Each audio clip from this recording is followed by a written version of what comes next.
আসসালামু আলাইকুম রাহমাতুল্লাহ। তো গুচ্ছ ভর্তি পরীক্ষার এই ইউনিটের ফলাফল কিন্তু আজকে প্রকাশিত হয়েছে।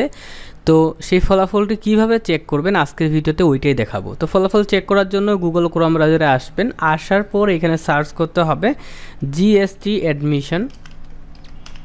জিএসটি অ্যাডমিশন লিখে যখন আপনি সার্চ করলেন তখন প্রথমে কিন্তু একটি ওয়েবসাইট আসবে, ওই ওয়েবসাইটে ক্লিক করতে হবে।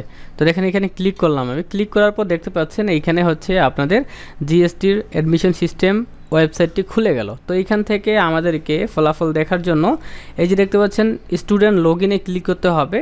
ক্লিক করার পর এই যে দেখতে পাচ্ছেন অ্যাপ্লিকেন্ট লগ ইন, এইখানে আপনার হচ্ছে অ্যাপ্লিকেন্ট আইডি দিতে হবে এবং এইখানে হচ্ছে আপনাকে পাসওয়ার্ড দিতে হবে।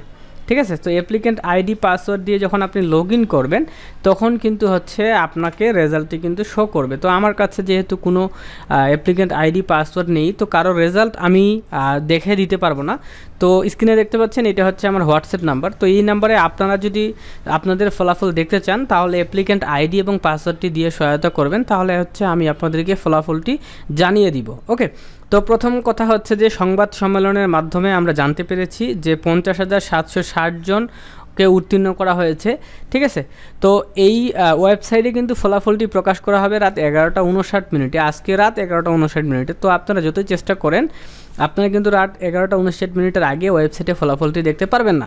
তবে আপনারা যদি আমাকে অ্যাপ্লিকেন্ট আইডি পাসওয়ার্ডটা দিয়ে রাখেন আমি হচ্ছে মাঝে মাঝে চেক করব এবং রেজাল্টটি প্রকাশ করলেই আপনাকে আমি ইনশাল্লাহ জানাই দিব। তো এই ছিল ভিডিও, লাইক করে দিবেন। আল্লাহ হাফিজ।